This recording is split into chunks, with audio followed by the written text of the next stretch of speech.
So let's start the class. Today is our officially lecture 7 of Principles of Economics. The course code is GD 109. প্রতিদিনই বলে it's a general education course, but এই course থেকে আপনারা যা শিখবেন that will be a lifetime learning. এটা lifelong আপনাকে এই লার্নিংটা কাজে দিবে। Economics লার্নিংটা এরকমই। So before starting today's class, I would like to call the attendance টা নিয়ে then I will start the class. So Farzana Afroz Mohua. Mariana Afroz Mohua. Yes, ma'am. Okay. Maria Akhtar Bithi. Yes. Tasnuba Tabasum Prami. Yes, ma'am. Prami আসছেন? জি ma'am. Okay. Tafrima Hussain. Tafmina Hussain. Yes, ma'am. Okay. Mohana Ghazi Tiva. Lucky Brana. Sheikh Sabiha Jui. Yes, ma'am. Hasibul Hassan. Hasibul Hassan. Farzana Akhtar. Yes, ma'am. Sabria Akhtar. Hiramoni. Yes, ma'am. Jisan Sharkar. Present, ma'am. Shahida Akhtar Panna. Bonna Das. Yes, ma'am. Anamika Akhtar. Muhammad Zahidul Islam. Muhammad Shajibur Rahman. Mehrin Siddiq. ma'am. Yes, ma'am. সজীব আছেন দিয়েছে Mehreen Siddique Yes, ma'am. Bunty Chakma okay so in today's class we will start with the topic production possibility frontier and so that আমি এখন একটা graph draw করব আপনাদেরও একটা গ্রাফে আমার সাথেই ড্র করতে হবে এটা হচ্ছে কি ম্যান্ডেটরি এটা কিন্তু আঁকতে হবে এবং আপনারা জানেন যে আমি মাঝে মধ্যে ব্রেকআউট রুম অ্যাক্টিভিটিস দেই সো এগুলা কিন্তু ব্রেকআউট রুম অ্যাক্টিভিটিস এর মধ্যে আলো চলে আসতে পারে এবং সেটার উপর আমাদের মার্কস আছে সো আজকে আমরা যেটা পড়বো that's from chapter 2 which is production possibility frontier last class we discussed about the circular flow diagram which is also from the chapter 2 দেন এই চ্যাপ্টার 2 এর আরেকটা টপিক আমাদের বাকি আছে that is production possibility frontier আমরা এটাকে শর্টকাটে বলি পিপিএফ বা পিপিসি যখন কার্ভ বলি তখন বলি হচ্ছে PPC production possibility curve so কার্ভটা দেখতে অনেকটা এমন হবে আমি এখন এটা অবশ্য ড্রই করব এই কারণে এটাকে দেখিয়ে নিচ্ছি তবে আমরা এরকম একটা কার্ভ আজকে ড্র করব এবং সেখান থেকে আইডিয়াসটা নিব সো জাস্ট আজকের যে আমরা যে খাতাটা মধ্যে ছবিটা আঁকবো সেখানে টাইটেল দিই production possibility frontier the spelling is here production possibilities frontier নামই কিন্তু বলে দিচ্ছে what we are going to discuss মানে উৎপাদনের সম্ভাবনা আমরা এখানে আসলে যাচাই করব সো প্রোডাকশন পসিবিলিটিস ফ্রন্টিয়ার নামটা এইজন্যই এরকম উৎপাদনের সম্ভাবনা আমরা এখানে হচ্ছে কি যাচাই করতে যাব so for that purpose I'm going to share a whiteboard because I'm going to draw this figure too very easy এটা আঁকা এটার জন্য আমরা প্রথমে দুটো এক্সিস নিব সো আমি একটু নিচে থেকে আঁকি আমি একটা এক্স এক্সিস নিচ্ছি দেন একইভাবে আমি আরেকটা এক্সিস নিলাম ওয়াই এক্সিস আমরা জানি যে the horizontal axis it's called x axis and the vertical axis it's called y axis horizontal মানে ভূমি সমান্তরালে আমরা যেটাকে পাই সেটাকে আমরা এক্স অক্ষ বলে থাকি আর লম্ব বরাবর ভার্টিক্যালি যেটা পাই সেটাকে আমরা ওয়াই অক্ষ বলে থাকি ইকোনমিক্সে আমাদের এরকম ছবি যথেষ্ট আঁকতে হবে এক্সিস বোঝাটা ইম্পর্টেন্ট এক্স অক্ষ বলতে আমরা ভূমি সমান্তরাল বুঝবো ওয়াই অক্ষ বলতে আমরা হরাইজন্টালি বুঝবো এরপরে যেটা হবে যে জাস্ট আমার এখানে যদি এখানে আঁকাটা আমার একটু ডিফিকাল্ট আমি এটা চেষ্টা করব এরকম জাস্ট বোল শেপের একটা কার্ভ আঁকি এটাকে আর একটু ভালো করে আঁকা যায় আমি এটাকে আরেকবার একটু চেষ্টা করছি তো জাস্ট এইভাবে একটা বোল শেপের আমরা একটা কার্ভ এঁকে নেব সো এই কার্ভটাকে আমরা বলছি হচ্ছে গিয়ে এটা ফিগারে নেম দিতে হবে নেমটা নিচে দিলে হয় আচ্ছা আমি নিচেই দিই সো ফিগারে নেমটা আমরা দিলাম হচ্ছে গিয়ে অবশ্যই আমরা ইকোনমিক্সে যে কোনো ছবি আঁকলে নিচে এটার নাম দিতে হয় এটার নাম হচ্ছে প্রোডাকশন পসিবিলিটি ফ্রন্টিয়ার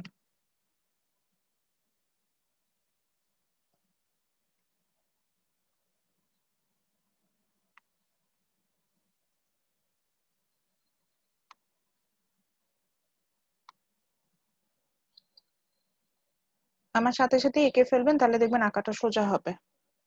সো আমরা এখানে নিলাম হচ্ছে এক্স অ্যাক্সিস, যেখানে আমি কি দেখাইতে পারি, কোয়ান্টিটি অফ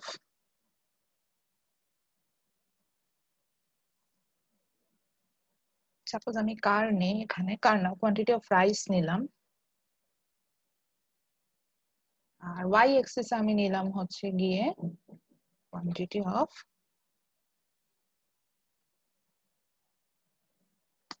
কার। দুটো ডিফারেন্ট নিলাম, রিজনটা পরে বলবো। আমি একটা ফিগার আঁকার চেষ্টা করছি, এটার নাম দিলাম হচ্ছে production possibility frontier. This U shape or bowl shape figure is the production possibility frontier. Then we name the x-axis as quantity of rice and y-axis as quantity of car. And this is our origin. So আমি এখানে 0 দিয়ে দিলাম। Now আমি যেটা করলাম, আমি কয়েকটা point এখানে ইন্ডিকেট করে নিচ্ছি। আমি আমার মতো করে random point hello indicate. Ma'am, ma'am এটা কি রাইসই হবে? হ্যাঁ, রাইস, RICE, ঠিক আছে। ওকে ম্যাম, জি ম্যাম। মানে জাস্ট আমি আমার মতো করে নিতে পারি, যে কোনো প্রোডাক্ট নিতে পারি। সো আমি এখানে একটা নিলাম হচ্ছে কি লেবার ওরিয়েন্টেড প্রোডাক্ট, আর একটা নিলাম হচ্ছে ক্যাপিটাল ওরিয়েন্টেড প্রোডাক্ট। আমি এটা একটু বুঝিয়ে বলবো যে লেবার ওরিয়েন্টেড কি, ক্যাপিটাল ওরিয়েন্টেড কি, এবং কেন এইভাবে নিলাম। কারণ প্রোডাকশন পসিবিলিটি বের করবো, তো দুটো ডিফারেন্ট টাইপের প্রোডাক্ট হলে আমাদের জন্য ইজি। আচ্ছা, সো এই এক্সারসাইজে আমরা যেটা করবো যে আমরা র্যান্ডম কিছু পয়েন্ট নিব। আমি 3টা র্যান্ডম পয়েন্ট নিব, এবং 3টা র্যান্ডম পয়েন্ট নিয়ে হচ্ছে আমি কোয়ান্টিটি বের করব। তো আমি আমার মতো করে র্যান্ডম পয়েন্ট নিচ্ছি, আপনারাও আপনাদের মতো র্যান্ডম পয়েন্ট নিতে পারেন। আচ্ছা, আমি কি এটা, আচ্ছা স্ট্রেট লাইন দিয়ে আঁকি। আমি এখানে উপরের দিকে একটা র্যান্ডম পয়েন্ট নিলাম, এবং সেখান থেকে আচ্ছা একটা ডিফারেন্ট কালার নেই, কালারটা এখন নিলাম হচ্ছে ব্লু নিলাম। সো আমি একটা র্যান্ডম পয়েন্ট নিলাম। র্যান্ডম পয়েন্টটা নিতে হয় হচ্ছে প্রথমেই কার্ভটা থেকে পয়েন্টটা ইন্ডিকেট করে নিতাম। যেমন পয়েন্টটা ইন্ডিকেট করে সেখান থেকে কিন্তু এক্স এক্সিস এবং ওয়াই এক্সিস এর দিকে যাচ্ছি। স্কেল দিয়ে আঁকতে পারেন, অথবা হচ্ছে গিয়ে না হলে হাতের আন্দাজে আঁকবেন। তারপর ফাইনালি যখন আমাকে এটা আঁকতে হবে কপিতে, তখন এটা একটু স্কেল দিয়ে এঁকে নিব। তো একইভাবে আমি আর একটু লোয়ার দিকে আর একটা র্যান্ডম পয়েন্ট সিলেক্ট করলাম, এবং সেখান থেকে এক্স এক্সিস এবং ওয়াই এক্সিস এর দিকে আমি দুটো লাইন টেনে নিচ্ছি।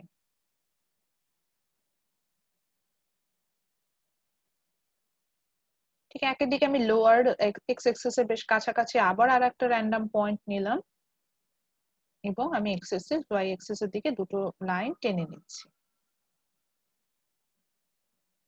So suppose we want to name these random points. So the name of these random points is like this one. The upper point is A, then the middle point is B, and the lower point is. Do I start the recording? Yes, ma'am. Okay. So A, B, C. I took 3 random points. And for our queries purpose, we have to find out the quantity of rice and car. I took random quantity. এখানে এমন না যে এইটাই লিখতে হবে আপনার, আমি আমার মতো করে নিয়েছি। So suppose this one, this is close to the origin. So suppose I took it as 35. Then the next quantity is 70. Then the next quantity is 90. And here আমি এটাকে উপরের দিকে, বেশ উপরে, সো এটাকে আমি নিলাম 150, দেন এটাকে নিলাম 130, এটা আর একটু বেশ নিচে চলে আসার কারণে এটাকে আমি নিলাম হচ্ছে সাপোজ 30। এভাবে নিলাম, আমি আমার মতো করে 3টা র্যান্ডম পয়েন্ট নিলাম। আচ্ছা, এতটুকু ছবিটা সবাই একটু ড্র করে নিন।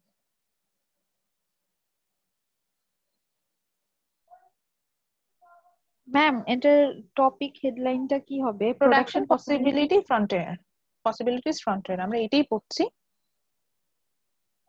সো এটাই আছে।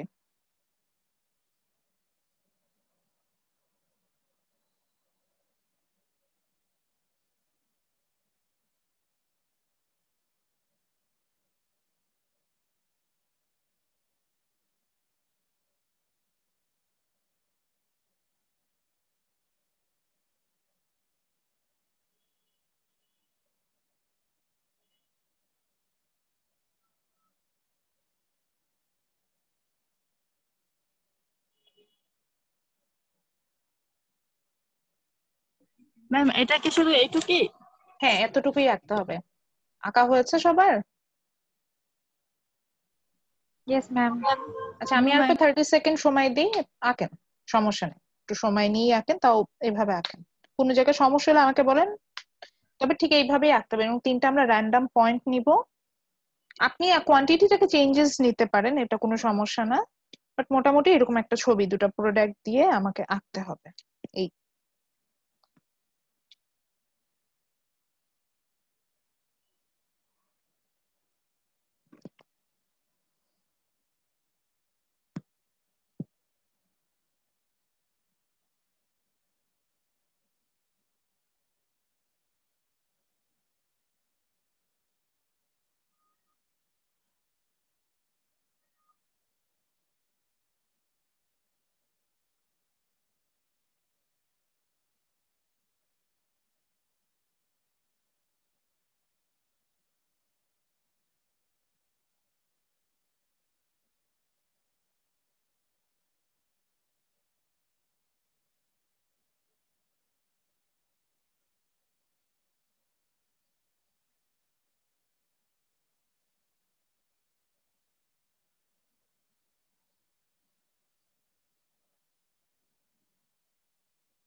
আচ্ছা, আই হোপ সবাই হচ্ছেন গিয়ে এঁকে ফেলেছেন। সো যেটা বলতে চাচ্ছিলাম সেটা হচ্ছে যে এখানে আমরা যেটা দেখতে পাচ্ছি সেটা হচ্ছে যে আমরা আমাদের 3টে ডিফারেন্ট র্যান্ডম পয়েন্টস নিয়েছি। আমরা অবশ্যই যাওয়া যাবে, তার আগে একটু আমি একটু মেনশন করে নিই যে কেন আমি এই দুটো প্রোডাক্ট নিয়েছি, এটা একটু বলে নিই। So if you notice that in X axis I took rice which is a labour intensive product, labor oriented product. That means we know there are 3 factors of production. Do you know it? 3টা যে factors of production আছে, land, কি বলেন, labour, কেউ কথা বলে না, খুবই খারাপ। জিসান বলেন 3টা factors of production কি? ম্যাম ক্যাপিটাল আরটা। আচ্ছা, জিসানের ম্যাম কাছে। Land labour capital. আচ্ছা, ল্যান্ড লেবার ক্যাপিটাল। আমরা জানি যে আমরা যাই তৈরি করি না কেন, either it's goods or services, we need these three factors of production. So land, labor, capital. So land যেটা ছিল তো জানি, natural resources, labor means human effort, and capital means any kind of goods and services which we use for future production purposes. So when we produce rice, when we go for the rice production, we need more labor, is it? নাকি আমাদের বেশি land লাগে, বেশি capital লাগে? Capital, ল্যান্ডটা এখানে necessary না। আমাদের কি বেশি ক্যাপিটাল লাগে রাইস তৈরি করতে, না লেবার বেশি লাগে? আমার কমন সেন্স কি বলে? Ma'am land. ম্যাম লেবারটা বেশি লাগে না রাইস তৈরিতে? আমি যদি আমার টাকা পয়সার থেকে বেশি কি মানে হিউম্যান এফোর্টটা লাগবে না রাইস প্রোডাকশনে? জি ম্যাম, লেবার। তো একইভাবে আমি যদি কার প্রোডাকশনে যাই, মানে টাকা বা মেশিনারিজ এর থেকে কিন্তু আমার হিউম্যান এফোর্টটা বেশি লাগে আমি যখন রাইস প্রোডাকশনে যাচ্ছি। and when I go for car production, আমার কি লাগছে বেশি, লেবার আর ক্যাপিটাল? Ma'am capital. এখানে কিন্তু আমার মেশিনারিজ আইটেম বেশি লাগছে, which means capital বেশি লাগছে. So I took 2 different products. One is labor oriented, another one is capital oriented, or labor intensive, capital intensive, which means আমি যখন রাইস প্রোডাকশনে যাচ্ছি আমার বেশি লেবার লাগছে, কম ক্যাপিটাল লাগছে, আর যখন আমি কার প্রোডাকশনে যাচ্ছি আমার খুবই লেস অ্যামাউন্ট অফ লেবার লাগে, আমার কিন্তু বেশি ক্যাপিটাল লাগছে, মানে মেশিনারিজ বা টাকা এই টাইপসের আইটেম গুলো লাগে। So production possibility frontier, it is a curve. এই যে আমরা একটা কার্ভের মতো অংশ দেখতে পাচ্ছি, which each point of this production possibility frontier will show you the possibilities of production of goods and services, the combination of goods and services which need the same amount of inputs or factors of production. তো আমি বাংলায় যদি বলি, production possibility frontier এটা একটা curve, যে কার্ভের প্রত্যেকটা পয়েন্ট আপনাকে কি দিবে, will give you the combination of output. Like এখানে আমার রাইস এন্ড কারের আউটপুট দিব, কম্বিনেশনটা পাবো বা ম্যাম পসিবিলিটি। কারের ক্ষেত্রে ম্যাম জি হ্যালো বলেন। জি জি জি জি ম্যাম কারের ক্ষেত্রে লেবারটা হবে না কেন? আচ্ছা, কার প্রোডাকশন যখন আমি করছি, গাড়ি তৈরিতে যে বড় বড় যে লাইক আমি যখন ধরেন কারের বডিটা তৈরি করছি, ওই আমাকে কি করতে, মেটালটাকে মেল্ট করে একটা শেপ দিতে হয়। এটা কি আমি লেবার দিয়ে করবো না একটা মেশিনের মধ্যে দিয়ে মেটাল গুলোকে দিয়ে ওগুলোকে মেল্ট করি? মেশিনের মাধ্যমে। মেশিন দিয়ে করি। তারপরে যে ভারী ভারী কারের যে যন্ত্রাংশ তৈরি, এটা তো লেবাররা কাজ করতে পারে না, ওগুলো সব মেশিনারিজ দিয়ে জয়েন করা হয়। তারপরে হচ্ছে গিয়ে যে ইঞ্জিন তৈরি করা হয়, সেগুলো তো সব কম্পিউটারাইজ সিস্টেম, ওখানে তো আমার আপনার কোনো ইনপুট আছে। ম্যাম বুঝতে পারছি এখন। কার প্রোডাকশনে কিন্তু আমার বেশি ক্যাপিটাল লাগে, মানে মেশিনারিজ বা টাকাটা, ইনভেস্টমেন্টটা বেশি লাগে। বাট আমি যখন চালের প্রোডাকশনে যাচ্ছি, চাল তৈরিতে তো আমার মেশিন দরকার নেই যে মেশিন ধান বপন করে। আপনি বলতে পারেন হ্যাঁ ম্যাডাম আছে, তো দোজ আর ভেরি এক্সপেন্সিভ। আমি আমার দেশের কনটেক্সটে যদি চিন্তা করি, আমরা কিন্তু হিউম্যান এফোর্ট দিয়ে রাইস প্রোডাকশনে যাচ্ছি। আচ্ছা, সো যেটাতে ছিলাম সেটা হচ্ছে গিয়ে যে কোয়ান্টিটি অফ রাইস। আচ্ছা, সো বের হয়ে আসলাম। সো আমি বলতে চাই production possibility frontier, which is a curve which each point of production possibility frontier will give you the combination of output or production possibilities of output which need the same amount of input, or we can produce them using the available inputs of that economy. So আমি কি বলছি যে production possibility frontier হচ্ছে একটা কার্ভের মতো অংশ, যে কার্ভের প্রত্যেকটা পয়েন্ট, এখানে তো আমি র্যান্ডম 3টা পয়েন্ট নিয়েছি, এইভাবে আপনি এখানে ইনফাইনাইট পয়েন্টস পেতে পারেন।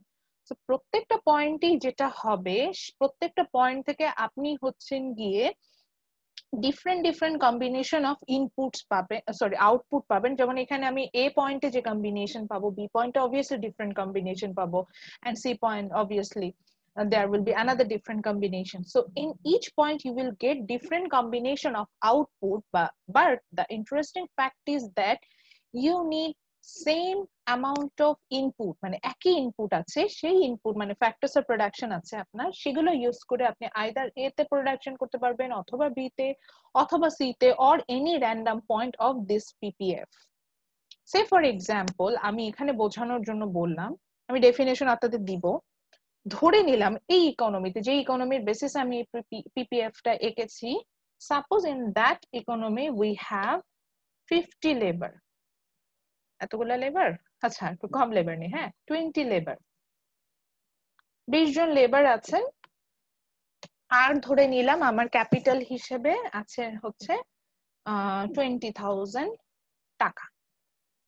তো আমি যদি মানে এখানে 20 labour is my obviously labour, মানে factors of production labour, and 20,000 টাকা ইজ মাই ক্যাপিটাল।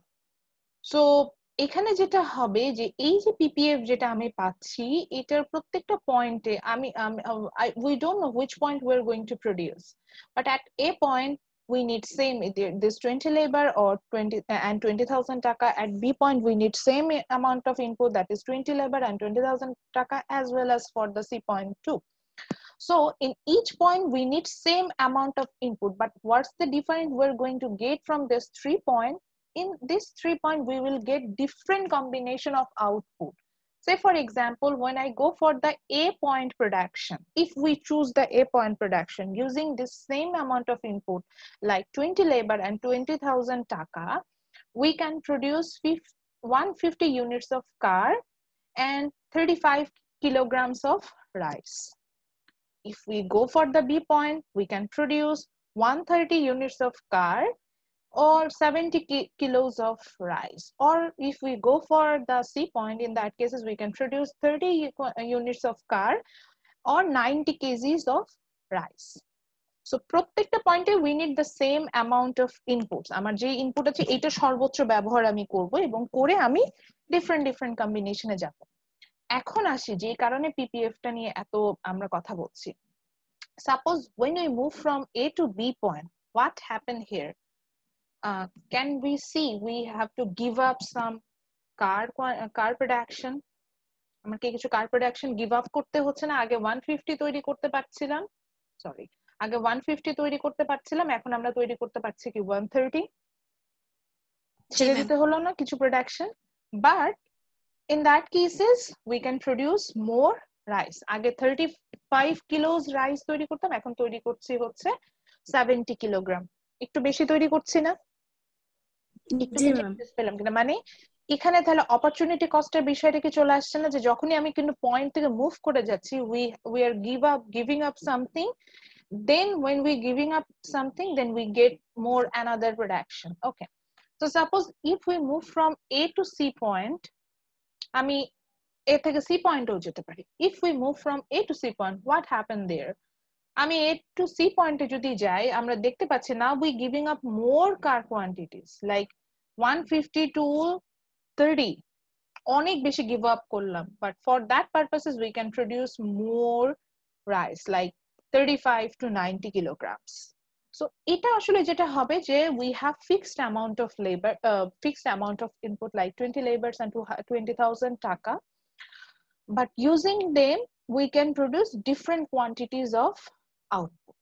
এবং এটা আপনার উপর ডিপেন্ড করবে বা ওই ইকোনমিটার উপরে ডিপেন্ড করবে which they want. লাইক আমি যদি বাংলাদেশে কথা আসি, বাংলাদেশে we are labor intensive country or labor oriented country, so labor are more cheap here. So if we have this amount of inputs, in that cases we will go for more rice production because আমার জন্য ক্যাপিটালটা অনেক expensive. So আমি ক্যাপিটালের দিকে না যেয়ে labour দিয়ে use করে আমি যে প্রোডাকশনটা ভালো পাবো আমি সেটা যাবো। বাট আমি যদি ইউএস এর ইকোনমির কথা বলি, they will go for this production. তারা কিন্তু হচ্ছে কি কার প্রোডাকশনে বেশি যাবে because they are a capital intensive country. তো তাহলে আমাদের মনে হচ্ছে পিপিএফ নিয়ে একটু হলেও কি ধারণা পেয়েছি না? কিছুটা কি বুঝতে পারছি যে পিপিএফ টা কি? তাহলে এখন ডেফিনেশনটা লিখে দেন, আবার আমি এক্সপ্লেন করছি। সো এখন ডেফিনেশনটা লেখেন production possibility frontier is a graph. Production possibility frontier স্পেলিংটা এখানেই দেওয়া আছে। Production possibilities frontier is a graph. Production possibility frontier is a graph. Production possibility frontier, FRONTIER, possibilities বানান হচ্ছে possibility পরে ITIES, possibilities দিলে মানে তারপর possibility। পরে হ্যাঁ, production possibility frontier is a graph that shows the combination of output. Production possibilities frontier is a graph that shows the combination of output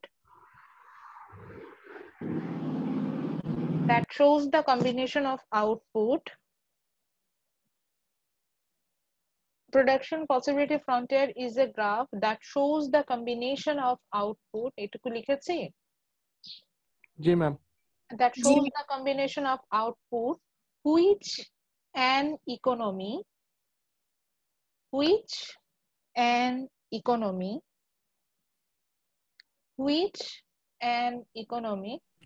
পরে ma'am. which WHICH which an economy ma'am একটা economy লিখছি। which an economy can produce which an can produce can possibly produce লেখেন which an economy can possibly produce using which an economy can possibly produce using which an লিখতে পারিনি which an economy. এই জন্যই আমি slowly যাচ্ছি, আপনারা আমাকে first ক্লাসেই বলছেন ম্যাডাম স্লো যাইতে, ফাস্ট তো আমিও বলতে পারি। আচ্ছা আবার প্রথম থেকে আসি। Production possibility frontier is a graph which or that যেটাই লেখেন না কেন which shows the combination of output that an economy can possibly produce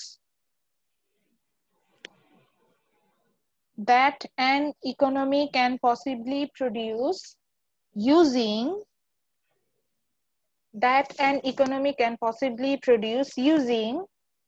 the available factors of production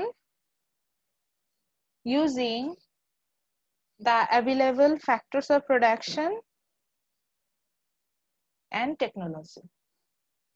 Using the available factors of production and technology.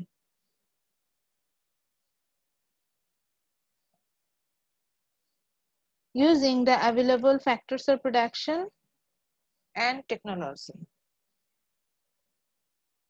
Using the available factors of production and লিখছি ma'am. তাহলে কি দাঁড়ালো আমাদের কথাটা? আমরা তো ছবিটাও দেখতে পাচ্ছি, ছবিটার সাথে মিলিয়েই বলি আমরা যে কার্ভটা ড্র করলাম। So which means when we talk about the production possibility frontier, আমরা তো সবাই ছবিটা এঁকেছি, ডেফিনেশনটাও লিখেছি।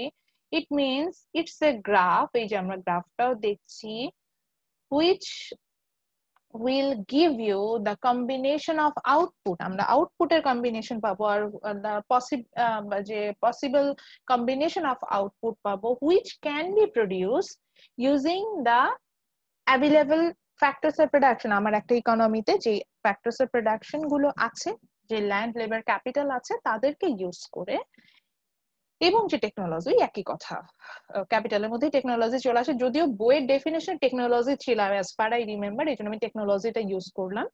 তো আমার যে অ্যাভেলেবল ফ্যাক্টরস এর প্রোডাকশন আছে তাদেরকে ইউজ করে আমি এই আউটপুটটা পাবো। তো সেটাই হচ্ছে প্রোডাকশন পসিবিলিটি ফ্রন্টিয়ার। বুঝতে পারছি ম্যাম? আউটপুটটা কি সবসময় এমন হবে যে একটা বাড়লে আরেকটা কমবে? হ্যাঁ, এখানে আমরা যখনই একটা পয়েন্ট থেকে আরেকটা পয়েন্টে যাবো, একটা ভালো কোশ্চেন ছিল, মানে আউটপুটে চেঞ্জেসটা হলে ম্যাডাম কি হবে? কোশ্চেনটা এরকম হলে বেটার হতো আমার জন্য এক্সপ্লেন করতে।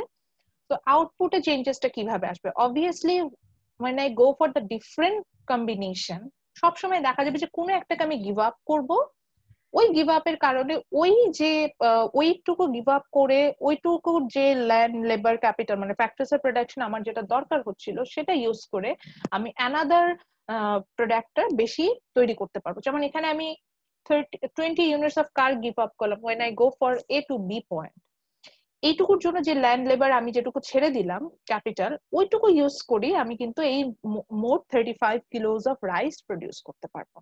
তো আমাকে কিছুটা গিভ আপ করতে হবে।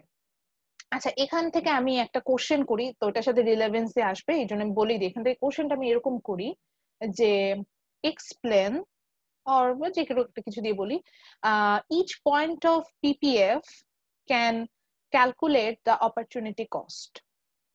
বুঝতে পারছেন?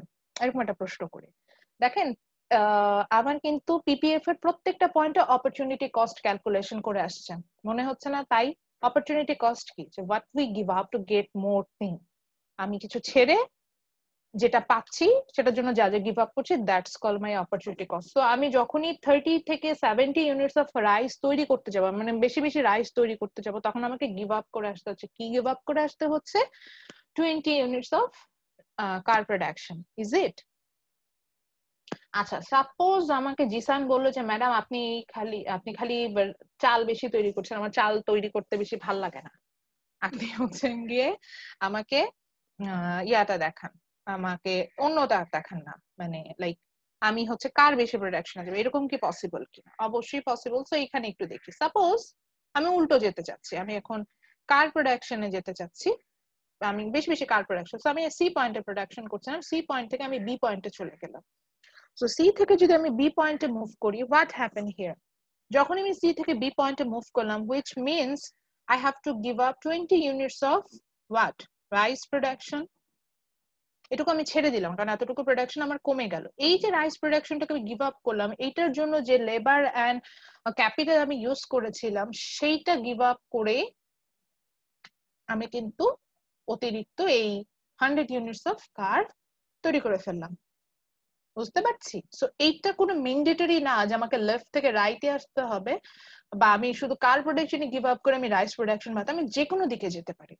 ইভেন আপনার যদি টোটালি ডিফারেন্ট একটা কম্বিনেশন, ধরেন সি থেকে আপনি অন্য আরেকটা পয়েন্ট নিয়েছিলেন, ধরেন এখানে এ প্রাইম একটা পয়েন্ট আপনার ছিল, সেখানেও আপনি যেতে পারেন এবং সেখানে যে সেটা ডিফারেন্ট কম্বিনেশনটা নিয়ে কিন্তু আপনি কাজ করতে পারেন। It's totally up to you. So আমি কি তাহলে আপনাদেরকে বোঝাতে পেরেছি যে পিপিএফটা কি? যদি না বুঝেন কোনো সমস্যা নেই, প্লিজ আস্ক মি। ম্যাম আরেকবার একটু বলুন। আচ্ছা, ঠিক আছে। আর আর আরেকটা প্রশ্ন, এটা যে অপরচুনিটি কস্ট ক্যালকুলেশন করছে, এটা কি বুঝতে পেরেছি? না হলে আমি ওই জায়গাটাও রিপিট করব। ম্যাম আচ্ছা, ঠিক আছে, দুইটাই রিপিট করে আসি। তাহলে পিপিএফটা বলছে হচ্ছে গিয়ে যে এটা একটা কার্ভ, এটার প্রত্যেকটা পয়েন্টে আমরা different different combination of output পাবো, এবং সে আউটপুট গুলোর কাজই হচ্ছে গিয়ে তাদেরকে আমি তৈরি করতে পারবো হচ্ছে কি সেম অ্যামাউন্টের ইনপুট ইউজ করে।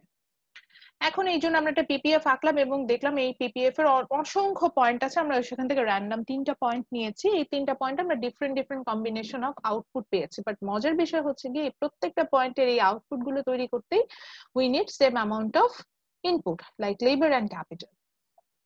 এখন যেটা হলো যে আমি কম্বিনেশন গুলো দেখিয়ে তারপরে দেখালাম যে যদি আমরা সাপোজ এ থেকে বি পয়েন্টে যাচ্ছিলাম, তখন আমরা দেখছিলাম যে কিছু কার প্রোডাকশনকে গিভ আপ করে আমি মোর রাইস প্রোডাকশনে যাচ্ছিলাম, বা সি থেকে যদি বি তে যাচ্ছিলাম ওখানে আমরা দেখলাম সেখানে আবার রাইস প্রোডাকশনকে গিভ আপ করে I can produce more car. So what happening here when I go for different combination, still we need same amount of input, but the changes is that আমার এখানে গিভ আপ করার বিষয় আসে, opportunity কস্টের বিষয় আসে। Opportunity cost হচ্ছে এটাই যে what we give up to get something. So যখনই আমরা 130 ইউনিটস অফ কার প্রোডাকশন যাচ্ছি at B point, we have to give up 20 units of rice production, is it? নাকি আমি বি পয়েন্টে যে 90 ইউনিটস রাইস তৈরি করতে পারছি না, কিন্তু আমার কার্ভি দেখাচ্ছে যে আমি এখন 70 ইউনিটস অফ রাইস প্রোডাকশন করতে পারছি। যে তাহলে গিভ আপ করে আসলাম, যখনই আমি এতটুকু গিভ আপ করলাম, ছেড়ে দিলাম, তখনই কিন্তু আমি আবার কার বেশি তৈরি করতে পারলাম। বা যদি আমি এ পয়েন্টে চলে যেতাম তাহলে আমি আরো বেশি কার তৈরি করতে পারতাম, সেক্ষেত্রে আমি I have to give up more rice production. বুঝছি? সো পিপিএফ যে এটাই হবে যে পিপিএফ এর আমার প্রত্যেকটা পয়েন্টে আমরা ডিফারেন্ট কম্বিনেশন অফ আউটপুট পাবো, কিন্তু সেটা হচ্ছে গিয়ে কি ডিফারেন্ট কম্বিনেশন অফ আউটপুট পাবো using the same amount of input.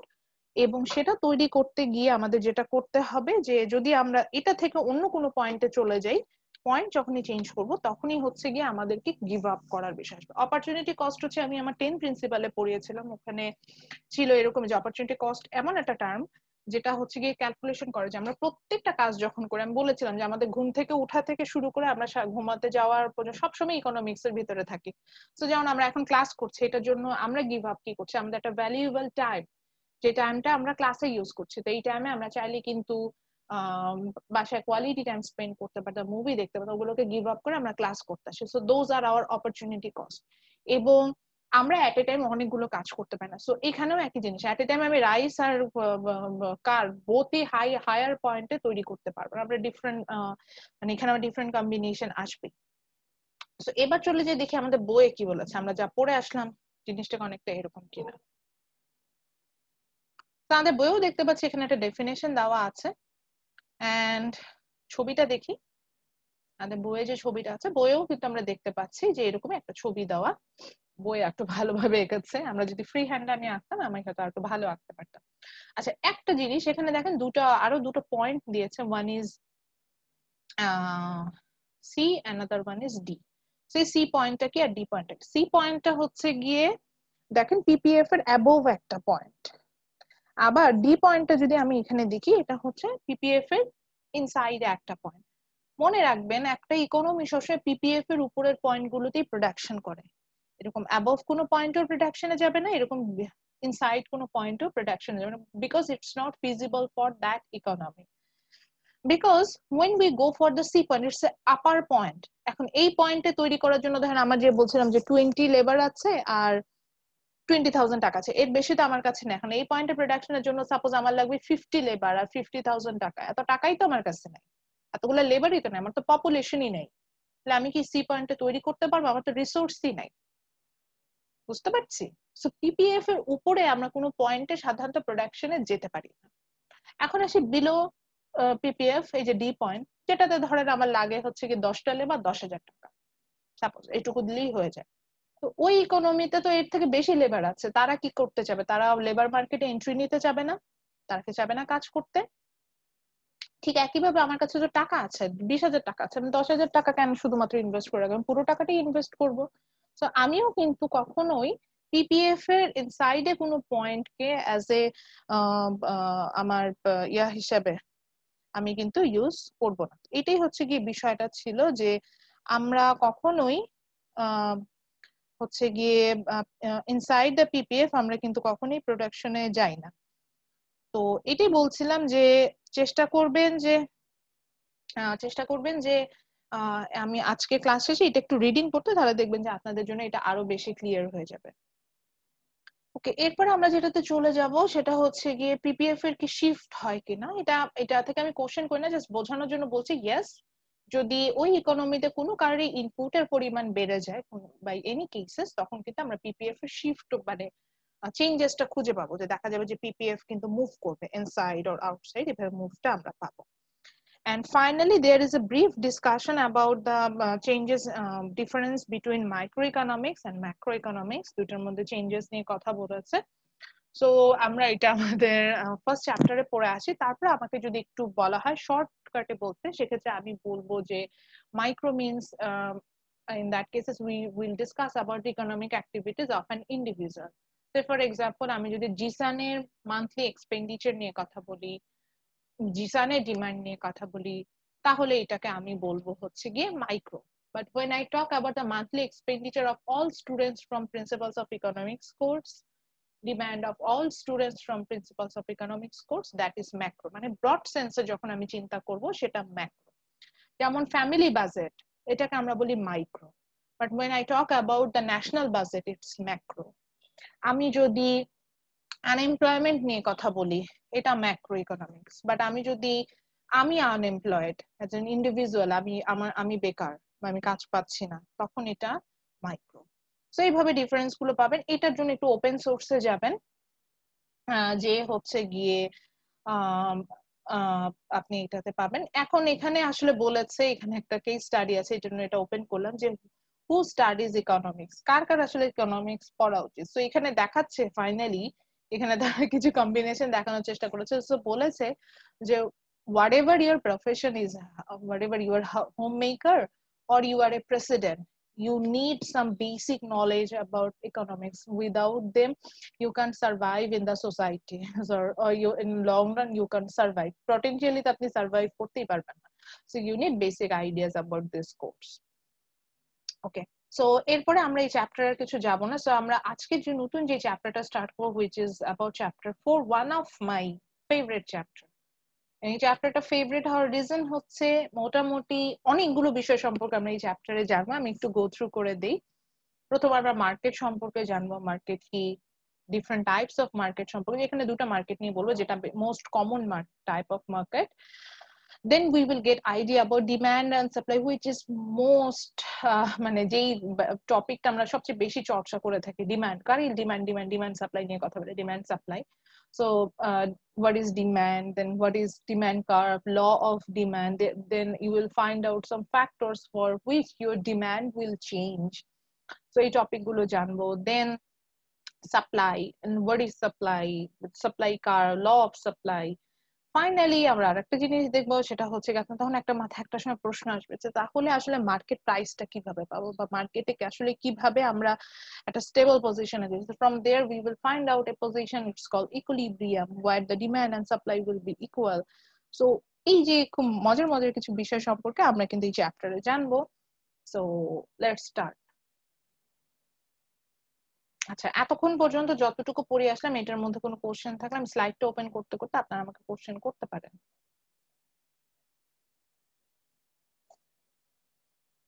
আচ্ছা, আজকে কি সবাই ঘুমায় যাচ্ছেন? কথা এত কম হচ্ছে কেন? খালি কিন্তু প্রচন্ড ঘুম পাইছে, মানে সব মাথার উপর দিয়ে চলে যেতেছে। ব্রেকআউট রুমে পাঠিয়ে দিব, কিন্তু এরকম করলেই কিন্তু একটা ব্রেকআউট রুম অ্যাক্টিভিটিস দিয়ে দিব, তখন কিন্তু সমস্যা হয়ে যাবে। আমি আবার ভালো না, ঠিক আছে, ব্রেকআউট রুমে পাঠিয়ে দিব কিছু হলেই।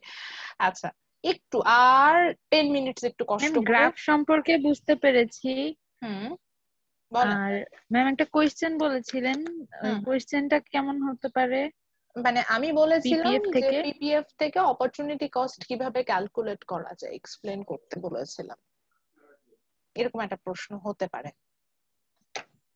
পিপিএফ থেকে চাইলে আমরা অপরচুনিটি কস্ট ক্যালকুলেশন করতে পারি, কিভাবে করতে পারি সেটা নিয়ে আমরা আসলে আলোচনা করব। আচ্ছা, আর একটু কষ্ট করে 10 মিনিটস এর মতো আমরা একটু কনসেন্ট্রেশন ধরে রাখি, আই হোপ তাহলেই হয়ে যাবে।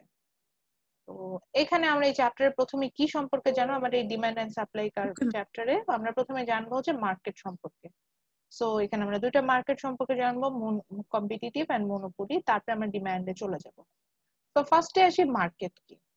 ও আমি কি আমার কোনো ক্লাসে বলেছি কিনা আমার মনে পড়ে না, অন্য ক্লাসে এটা খুব রেগুলার বেসিসে বলে থাকি যখন যে ঘুম আসছে ক্লাস করতে ইচ্ছা করে। দেখেন আমার ক্লাসরুমটা একটা মার্কেট, এখানে সেলার মানে আমি জোর করছি যে প্লিজ ম্যাডাম একটু আমার সার্ভিসটা নেন, এরকম মার্কেট আর কোথাও খুঁজে পাবেন না, ঠিক আছে?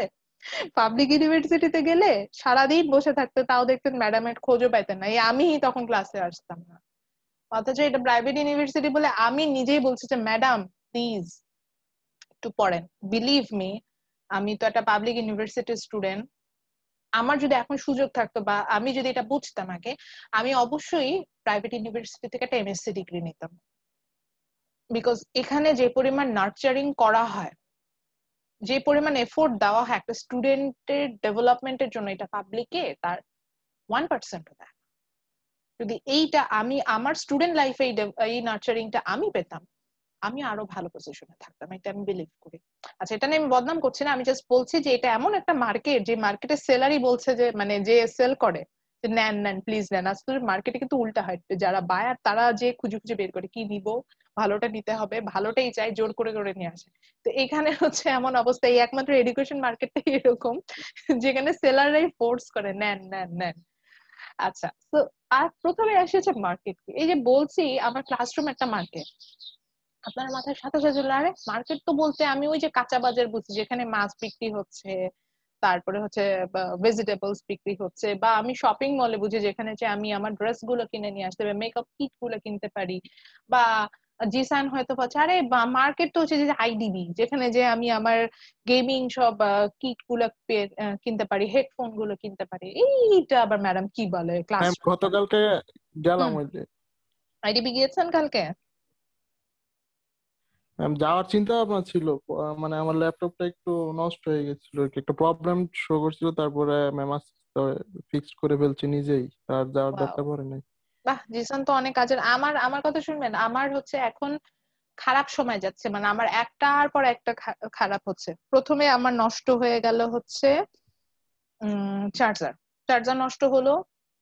দেন হচ্ছে গিয়ে ইয়াতে গেলাম, ফোন করছি মার্কেটে, আমি বলছিলাম যে আমি নিজেই সাপ্লায়ার অথচ আমি নিজেই হচ্ছে জোর করছি। তো এখন আসি আমার ক্লাসরুমটাকে কিভাবে আমি আসলে অ্যাজ এ মার্কেট ডিফাইন করছি। সো এখানে যেটা হচ্ছে সেটা হচ্ছে গিয়ে যে আমি এখানে এটাকে যেভাবে নিচ্ছি সেটা হচ্ছে যে মার্কেট বলতে আমরা কখনো একটা স্পেসিফিক প্লেসকে বুঝবো না। Market is kind of a situation, হ্যাঁ, where seller and buyer will meet to each other. সিচুয়েশনটা এমন হবে যে যেখানে আমি আমি যেমন সেলার আমার সাথে, বা আপনি যেমন এখানে বায়ার, মানে যে ডিমান্ড করবে he is the buyer, and যে ডিমান্ডটা ফুলফিল করবে সেল করবে প্রোডাক্টটা he is the seller. So this buyer and seller will meet to each other, তা একজন আরেকজনের সাথে দেখা হবে। দেখাটা হওয়ার পরে যেটা হবে এখানে সেটা হচ্ছে we will try to exchange the ownership of goods and services. আমাদের যে গুডস বা সার্ভিস যেটারই সিচুয়েশনটা এমনই হোক না কেন, গুডস বা সার্ভিস যেটা নিয়ে আমরা ডিল করি না কেন, সেটার ওনারশিপটা এক্সচেঞ্জ করবো। মানে you can ask me madam আমরা এখানে কি ওনারশিপে চেঞ্জ করছি। এখানে যেমন হচ্ছে গিয়ে আমি কিন্তু আমার আইডিয়াস গুলো আপনাদের সাথে শেয়ার করছি, so from there your knowledge will increase. My main goal to increase your knowledge, সেটা কিন্তু এখান থেকে হচ্ছে। সো এটাকে আমি মার্কেট বলতে পারি। দেন এখন আপনি বলবে যে নলেজ এক্সচেঞ্জ হচ্ছে, ওকে ফাইন বুঝলাম। এখন এখানে তাহলে কি ফ্রি হবে না? মার্কেটে কখনোই ফ্রি অফ কস্ট কিছু হয় না। সো মার্কেটে যখনই গুডস এন্ড সার্ভিসের ওনারশিপ এক্সচেঞ্জ হবে, we will set A price for that product. এখন এই প্রাইসটা সেট করব হচ্ছে গিয়ে আমরা প্রি সেটও হতে পারে, আবার যদি সেটটা না করে থাকে তখন আমরা বার্গেনিং প্রসেসের মাধ্যমেও কিন্তু যেতে পারি। তো এটাকে আমরা বলছি হচ্ছে গিয়ে মার্কেট। এখন আপনি বললেন তাহলে ম্যাডাম আমার ক্লাসরুমটা মার্কেট হলো কিভাবে? এখানে তো আমি কোনো বার্গেনিংই করার সুযোগ পাচ্ছি না, এই যে আমার নলেজ যে আমি এনরিচ করছি। তো স্যার দেখেন একটু চিন্তা করে, যখন গ্রিনে অ্যাডমিশন নিয়েছেন তার আগে কি খোঁজ নিয়ে আসছেন না গ্রিনে প্রাইস কত, পার সেমিস্টারে কত টিউশন ফি দিতে হবে? জি নাকি ম্যাম, খোঁজ না নিয়ে ভর্তি হয়ে গেছেন?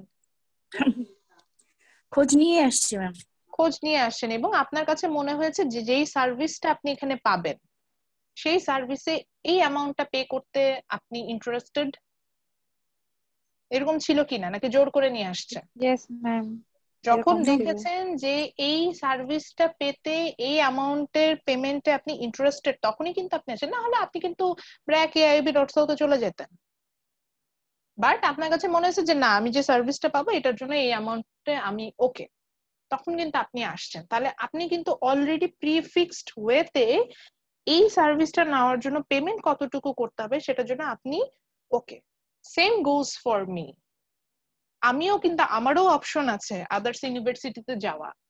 এখন আমি যখন দেখছি যে ওকে ফাইন, আমি গ্রিনে যে পরিমাণ আমাকে, এখানে আমার অনেক ধরনের বিষয় আছে, আমার শুধু ওয়ার্কিং মানে আমার শুধু স্যালারিজ না, আমার এখানে ওয়ার্কিং এনভায়রনমেন্ট আমার জন্য অনেক বড় একটা ফ্যাক্টর, বা লাইক আমার ফ্রিঞ্জ বেনিফিট, আদার্স যে বেনিফিটস গুলো আমি পাচ্ছি সেগুলো আমার জন্য অনেক বড় ফ্যাক্টর, বা আমার কমফোর্ট জোন একটা ফ্যাক্টর। সো এগুলো মেজার করে যখন আমি দেখেছি যে এখান থেকে এই গ্রিনে আমি তো একটা সার্ভিস দিচ্ছি, এই জন্য আমাকেও পেমেন্ট করা হচ্ছে, এই পেমেন্টে আমি ওকে কিনা, আমার যখন মনে হচ্ছে যে yes I am okay with this payment, আমিও কিন্তু একটা প্রিফিক্সড ওয়েতে গ্রিনে চলে আসছি। তো তাহলে এখানে কি হচ্ছে, এই যে আমি আইডিয়াজ আপনাদের সাথে শেয়ার করছি, নলেজ শেয়ার করছি, এটার জন্য যে আমাকে যে পেমেন্ট করা হচ্ছে সেটা সম্পর্কে আমি অবগত, and I am okay with this payment. And একইভাবে আপনাকেও যে পেমেন্ট, আপনারও যে নলেজ এনরিচ হচ্ছে এটার জন্য আপনাকেও যে পেমেন্ট করতে হচ্ছে আপনিও সেটার সাথে ওকে। দ্যাটস ওয়াই আমাদের যখন বোথ মিউচুয়ালি এটা ওকে হয়েছে, তখনই কিন্তু আমরা এই ক্লাসে আমরা একজন আরেকজনের সাথে মিট করছি এবং হচ্ছে কি এখানে আমাদের নলেজটা শেয়ার করছে। সো এটাই আমরা বলছিলাম যে এটাই হচ্ছে গিয়ে মার্কেট। তাহলে দেখেন আমার আমার আমার কন্ডিশনের সাথে মিললো কিনা। Yes, market is a situation. দেখেন এটা কিন্তু কোনো প্লেসে আমরা মিট করি না, একটা সিচুয়েশন মতো আমরা থ্রু অনলাইন এটা মিট করেছি, থ্রু ফোন কল হতে পারতো, any kind of online platform হতে পারতো, ফেস টু ফেসও হতে পারতো। সো এটা it will B a situation where the buyer, এই যে আপনারা, and the seller, এই যে আমি, we will meet to each other, মানে মিটটা যে ফেস টু ফেস হবে এরকম কোনো কথা নেই, যে কোনো ভাবে আমাদের মধ্যে মিটটা হবে।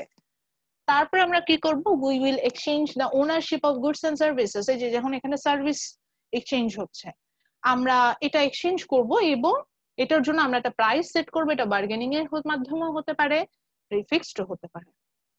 So that's market. এবার চলে যাই মার্কেটে, টাইপস অফ মার্কেটে যাব, এটা দিয়ে আজকে শেষ করব। সো সরি আমরা এখানে আমি একটু কন্ডিশনটা বলে নিই, সেটা হচ্ছে according to the number of seller, আমি হচ্ছে এখানে কতজন সেলার ইউজ করব, অ্যাকর্ডিং টু দ্যাট, আবারও বলছি যে আমি এখানে আমার কতজন সেলার ইউজ হবে, অ্যাকর্ডিং টু দ্যাট আমি হচ্ছে এখানে আপনার ইয়াটাতে যাচ্ছি, লিখে দিই।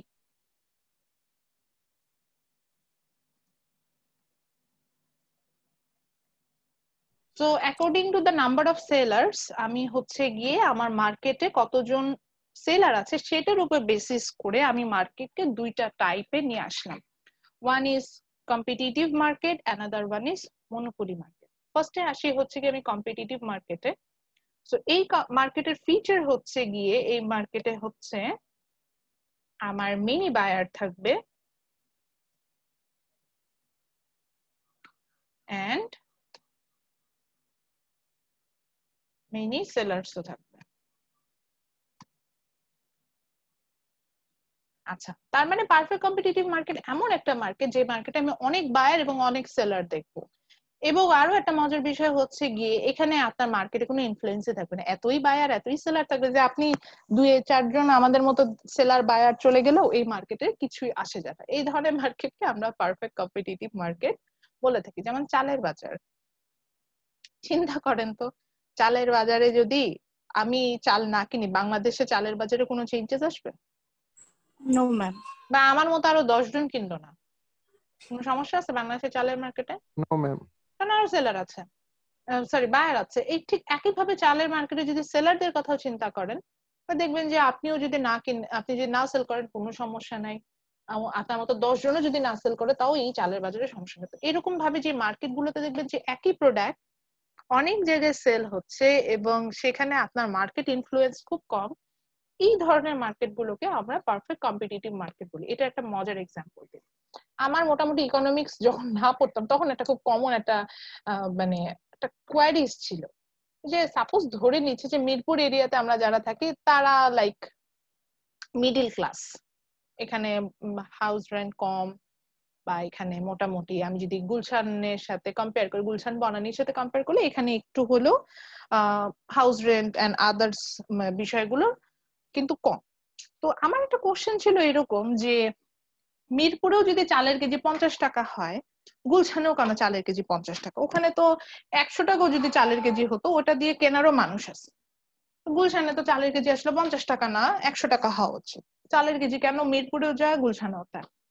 সমস্যা হচ্ছে এই চালের বাজার বা ডেইলি নেসেসারিজ যে প্রোডাক্ট গুলো আমরা বুঝি, those products are belong to a perfect competitive market. So এই মার্কেটে কি হয়, এই মার্কেটে যেহেতু অনেক সেলার আছে এবং অনেক বায়ার আছে এবং we are fully inform about the price range of those product. So এক্ষেত্রে যেটা হয়ে যায় যে আমি চাইলেও, আমি যদি চেয়েও থাকি তাও আমি কোনো প্রোডাক্টের কম প্রাইসে পারচেস করতে পারবো না। কারণ যেটা হবে যে হিসাব বলি, ধরেন আপনি গুলশানে আসছেন, এখন আপনি চালের বাজারে গেলেন, যে দেখলেন যখন 100 টাকা দাম, মানে আপনি বলেন দিব না তোমার কাছ থেকে, মিরপুরে যাব, মিরপুরে আমি জানি চালের কেজি তো 50 টাকা, 50 টাকার জিনিস আমি কেন তোমার কাছ থেকে 100 টাকায় নিব? ঠিক একইভাবে সেলারও জানে যে সে যদি বেশি দামে বিক্রি করে, কারণ তার মতো তো সেলার সে তো একা না, তার মতো অনেক হাজার হাজার সেলার আছে এবং এত মানুষকে কন্ট্রোলও করা সম্ভব না। সো সে যদি 50 টাকার জিনিস জাস্ট সিম্পলি 55 টাকাও সেল করতে যায়, তার প্রোডাক্ট সেল হবে না। তো সে কি করবে, সে যেহেতু জানে যে we are fully inform about this kind of market and the price rate of this kind of market, so আমরা যেটা করব যে আমরা কিন্তু কোনোভাবেই প্রাইসটাকে এখানে নেগোশিয়েট করতে পারবো না। সো সেও কিন্তু ওই ফিক্সড 50 টাকা দামই সেল করবে। এবার আসি বায়ারের ক্ষেত্রে। বায়ার আমি কেন হচ্ছে গিয়ে 50 টাকায় কিনবো? কারণ আমি জানি 50 টাকার দাম। এখন আমি ধরেন আমার চাল যিনি সেল করছেন, সেলার যদি আমার আপন মামাও হয়, যে যদি বলি মামা আমাকে 40 টাকায় চাল দাও, দিবে? মামা বলবে আমি কিনেই আনলাম 45 টাকায়, আমি তোমাকে কেন 40 টাকায় দিব? আমার কি মানে টাকা বেশি? কোনোদিনও তো দিবে না। তো ঠিক একইভাবে সেলার চিন্তা করবে যে আমার তো এই বায়ার চলে গেলে সমস্যা নেই, ওকে আমি কেন কম দামে দিব, আমার তো অনেক অনেক বায়ার আছে, ওদেরকে সেল করব। ঠিক একইভাবে আপনি বেশি দামেও তো কিনবেন না। আপনি কি দোকানে যে বলবেন ওকে মামা আপনি তো আমার মামা হন, আমি 50 টাকার জিনিস 100 টাকায় আপনাকে দাম দিয়ে কিনছি, কিনবো আমরা বেশি দামে, যেখানে আমি পাশের দোকানে গেলেই একই দামে প্রোডাক্ট পাবো। সো যেহেতু we are fully aware about this kind of market, আমরা কখনোই এই মার্কেটে প্রোডাক্ট বেশি দামে কিনি না, কম দামেও কিনি না, কিনতে পারি না, সরি। সো যেই দাম সেই দামে অল ওভার বাংলাদেশে বা অল ওভার দ্যাট মার্কেটে এটা সেল হয়। যেমন গোল্ড মার্কেট, এটাও কিন্তু একটা পারফেক্ট কম্পিটিটিভ মার্কেট। সো গোল্ডের যা দাম সব জায়গায় একই দামে বিক্রি হবে। এটা গুলশানে সেল হলেও গোল্ডের যে দাম হবে, মিরপুরে সেল হলেও গোল্ডের এই একই দামই হবে। বুঝতে পারছি? ক্লিয়ার? বুঝা গেছে? এই জন্য চালের দাম গুলশানেও যা, মিরপুরেও তা। হুম। এবার আসি মনোপলি মার্কেট কি। এটাও একই রকম মার্কেট, কিন্তু এই মার্কেটের স্পেশাল ফিচার হচ্ছে one buyer, sorry one seller, by mistake buyer বলে ফেলছিলাম। আপনি বললেন এরকম আর মার্কেট আছে নাকি? আছে। এই মার্কেটটা হচ্ছে ওয়ান সেলার মার্কেট বা সোল সেলার মার্কেট আমরা বলি। মনো মানে ওয়ান। তো এরকম মার্কেট দেখি, আসেন ডেস্কোর মানে ইলেকট্রিসিটির কথা আসে। বাংলাদেশে যে ইলেকট্রিসিটি মার্কেট কে সেল করে? ঢাকাতে। ঢাকাতে ইলেকট্রিসিটি কে দেয়? হ্যাঁ হ্যাঁ, কেউ জানে না? ডেস্কোর নাম শুনেছেন জীবনে? Dhaka electricity supplier company DESCO. জি ma'am. So DESCO all over ঢাকাতে ইলেকট্রিসিটি সেল করছে। এখন ডেস্কো ডিসাইড করলো যে ইলেকট্রিসিটি তৈরি করতে অনেক খরচ, প্রতি ইউনিটের দাম ছিল আগে 5 টাকা, এখন সেই ইউনিটের দাম বাড়ায় করে দিল হচ্ছে গিয়ে আপনার 50 টাকা। এখন সেই সাবিহা জুই বললো আমি 50 টাকা ইউনিটে ইলেকট্রিসিটি কিনবো না। ওর কথা শুনে বন্যাও বললো আমিও কিনবো না, ইভেন মহুয়াও বললো আমি কিনবো না। তারা যায় ডেস্ক অফিসে যায় বললো যে আমরা 50 টাকা পার ইউনিটে ইলেকট্রিসিটি কিনবো না। ডেস্কো বললো 3 জন সেলার 3 জন বায়ার, আচ্ছা কিনো না। কোনো সমস্যা আছে ডেস্কোর আপনাদের 3 জনের কাছে ইলেকট্রিসিটি সেল না করলে? No, ma'am. এখন একটু চিন্তা করেন তো, ইলেকট্রিসিটি ছাড়া একদিন থাকতে পারবেন? No, ma'am. আমাদের আরো তাদের কাছে যেতে হবে তো কেনার বন্যা জন্য। বলবে যে হ্যাঁ ম্যাডাম আমি সোলার প্যানেল লাগাবো। সোলার প্যানেল লাগাইতে শুধু প্যানেলটা সেট কিনে আনতেই 10 লাখ টাকা খরচ হবে। আর সেট আপের দাম তো বললামই না, ওইখানে যে খরচ হবে ওটা দিয়ে আপনি 20 বছর ইলেকট্রিসিটি কিনতে পারবেন। সো পারবেন না এফোর্ড করতে, কোনো ওয়ে নাই। আচ্ছা ঠিক আছে, যান আরো বড় ইয়াতে আসি। ইলেকট্রিসিটির দাম 5 টাকা থেকে 50 টাকা বানায় কারণে বন্যা ইংলিশ ডিপার্টমেন্টে যায় বললো যে এত দাম বাড়াইছে আমরা কিনবো না। ইংলিশ ডিপার্টমেন্টে ধরলাম 1000 স্টুডেন্ট আছে, ওরা সবাই বললো আমরা ইলেকট্রিসিটি কিনবো না ডেস্কো থেকে। আচ্ছা দেন আপনাদের কথা শুনে গ্রিন ইউনিভার্সিটির সব স্টুডেন্ট বলে যে 7000 স্টুডেন্টই বললো আমরা ইলেকট্রিসিটি কিনবো না ডেস্কো থেকে। ওকে, এখন আসি আপনারা 7000 স্টুডেন্ট যায় ডেস্কোকে বললেন আমরা ইলেকট্রিসিটি কিনবো না 50 টাকা। ডেস্কো বলবো ওকে ফাইন, কিনো না। আমার তো 1 কোটি গ্রাহক আছে, 1 কোটি কেন আরো বেশি, 5 কোটি গ্রাহক আছে, 5 কোটি বোধহয় 7000 যদি না নেয় আমার কোনো সমস্যা আছে? কোনো সমস্যা নেই, নিও না। বুঝতে পারছেন মানে এখানে মনোপলিস্টের কি পাওয়ার থাকে? কারণ একমাত্র সেলার, ডেস্কো ছাড়া কোথা থেকে ইলেকট্রিসিটি কিনতে পারবেন না। সেম গোস ফর ওয়াসা, same goes for Titas gas. দেখেন তো একটা মাত্র সেলার না, Yes, ma'am. এবং তারাই কি মার্কেটটা কন্ট্রোল করছে না? তো এরকম কিছু মার্কেট আমরা পাবো যেখানে সেই মার্কেটে একজন মাত্র সেলার হয় এবং হি হ্যাজ দ্য মনোপলিস্ট পাওয়ার এবং he has the control over the market. এই ধরনের মার্কেটটা আমরা মনোপলি মার্কেট বলে থাকি। এই মার্কেটে বায়াররা কিছুই করতে পারে না। হয়তো বন্যা ভাবতেছে ম্যাডাম যদি আরো একটু বড় রেঞ্জে হতো, মিরপুর বাসী মিলে যদি প্রতিবাদ করতো যে তারা 50 টাকায় ইউনিটে ইলেকট্রিসিটি কিনবে না, তাহলে মনে হয় ডেস্কো দাম কমায় ফেলতো। I am sorry to say, মিরপুরের সব মানুষ যদি বলে আমি ইলেকট্রিসিটি নিব না, ডেস্কো বলবে নিও না। ডেস্কো বলবে আমি ইন্ডিয়াতে এক্সপোর্ট করব আমার ইলেকট্রিসিটি, তা আমি তোমাকে কম দামে দিব না। মনোপলিস্টদের পাওয়ারটাই এরকম থাকে। সো মনোপলিস্ট যে প্রাইস চার্জ করে আমাকে সেই প্রাইসে কিনতে হয়, এবং এরকম মার্কেট খুব ভালোভাবে এক্সিস্ট করে। এই ধরনের মার্কেটকে আমরা বলে থাকি হচ্ছে কি monopoly market, one seller market.